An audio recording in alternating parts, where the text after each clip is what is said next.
मेरा नाम सैयद नज़र अहमद है और मेरा पेन नेम है कैप्टन अहमद, जिसके थ्रू मैं लिखता हूँ।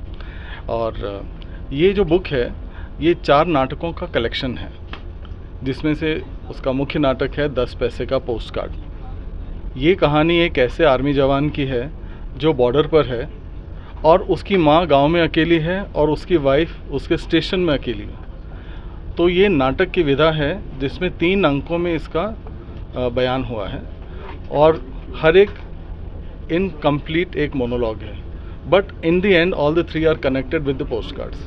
ये है इस पूरी किताब की मुख्य कहानी। इसके अलावा 3 और प्लेज हैं इसमें, मोस्टली मैं सोशल कॉज हूँ। तो एक है बासुरा माता की जय, जो फूड वेस्टेज की मेजर प्रॉब्लम को एड्रेस करती है, मगर इकल फैशन में या फैमिली ड्रामा की तरह। उसमें ये नहीं लगता कि हम आपको उपदेश दे रहे हैं या प्रीचिंग कर रहे हैं, मगर हंसते खेलते एक मैसेज आपको कन्वे हो जाता है। तीसरा प्ले है, it's called doorbell.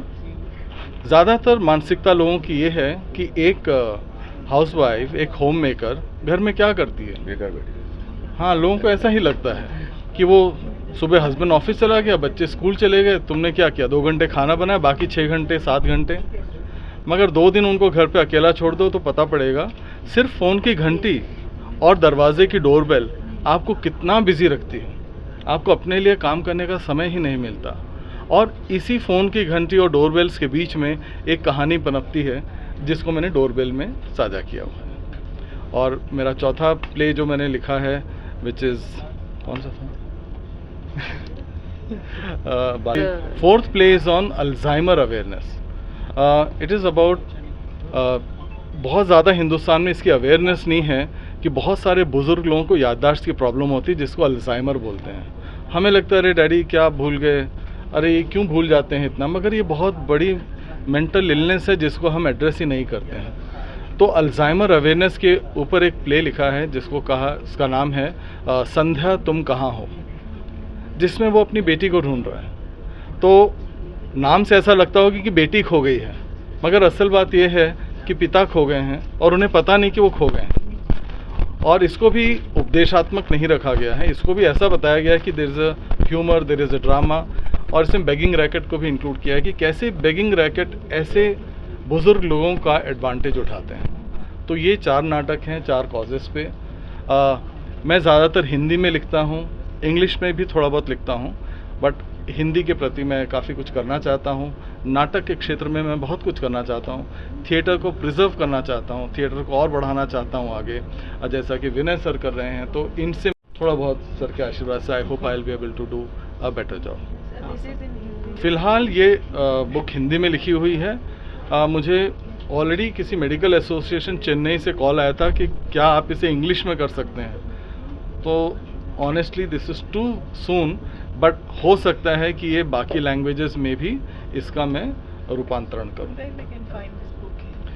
This book is right now available on Amazon, it is publicly available and वहाँ से लोग इसको ऑर्डर पे ले सकते हैं। We heard so many stories now, and can we know that which Question you put it across to me.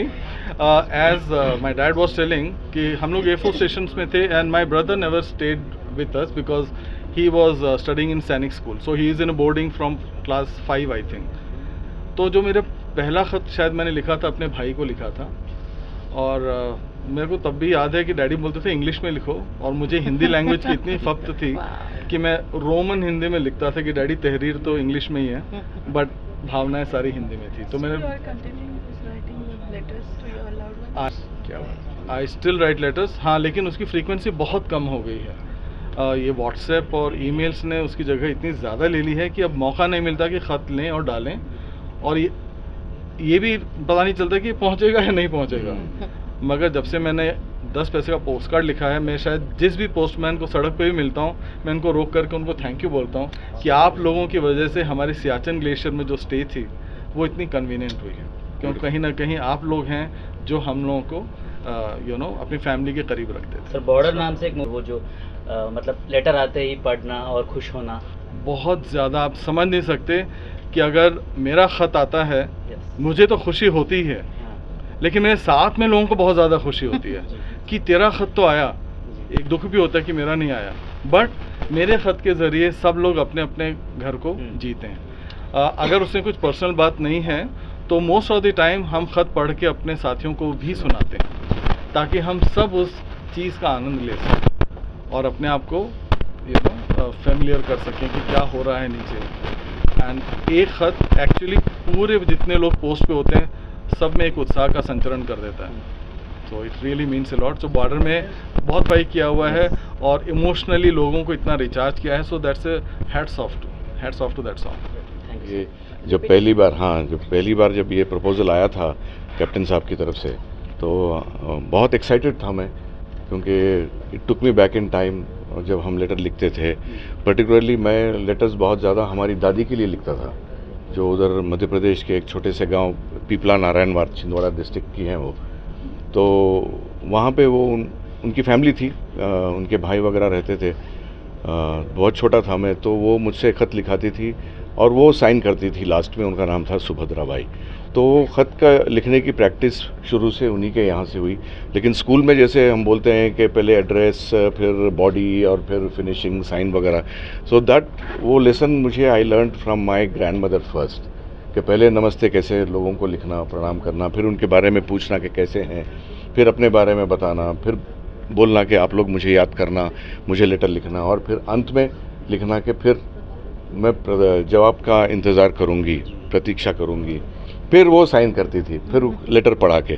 तो वो बहुत इमोशनल मोमेंट उस समय नहीं लगता था, क्योंकि एक ड्यूटी करनी थी, ग्रैंडमदर ने बोला है, दादी ने बोला है तो लिखो, तो वो लिखते थे। लेकिन आज जब ये वापस आया तो लगा कि वेंट बैक इन टाइम, और लगा कि yes those were the most, life time में वापस नहीं आएंगे जब तक डिजिटल वर्ल्ड जिंदा है। तो डिजिटल वर्ल्ड से हट के हमको आज जो किताबों की खुशबू है, पेज जो बुक का smell, that beauty of that smell, that captain साहब I am happy and proud that you brought it back, क्योंकि बहुत ज़रूरी है आजकल, और नाटक के लिए तो बहुत ज़्यादा ज़रूरी है।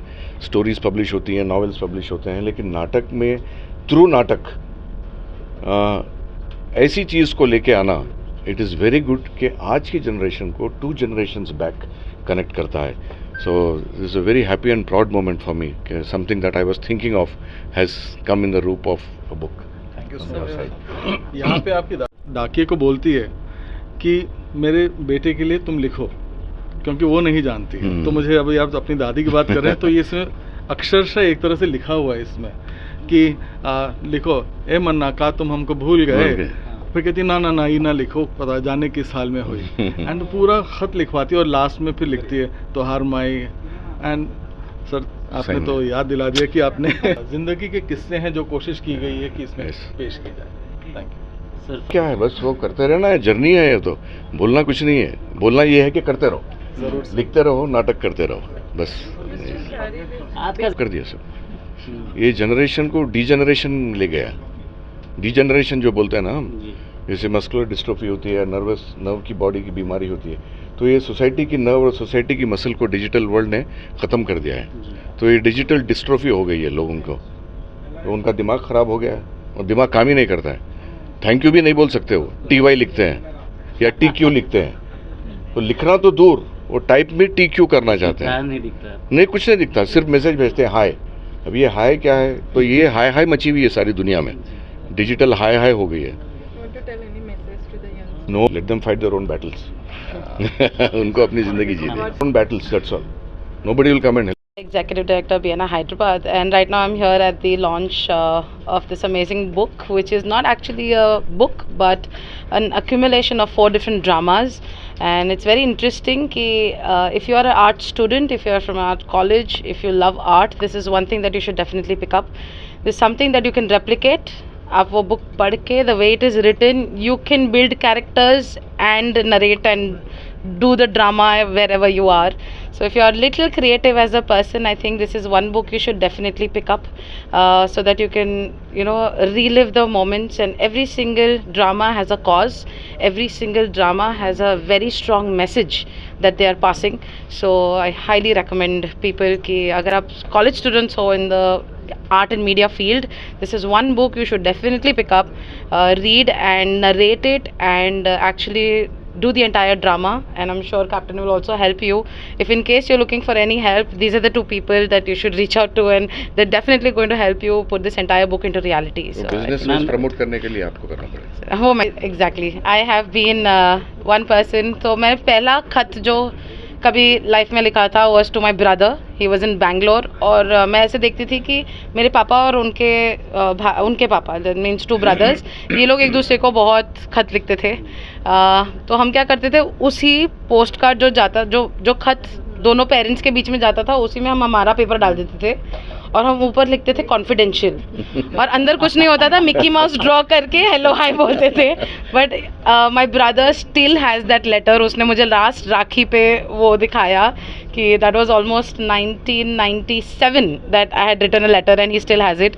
And that's been a tradition in our family to hand write things, जो हमारे पेरेंट्स ने हमको सिखाया है कि do not lose it. Even today hand write things. आज भी जब टिफ़िन घर से आता है तो मेरा भाई उसके अंदर एक हैंड रिटन नोट छोड़ देता है, जब हम, या even just as simple as bon appetit, but hand written.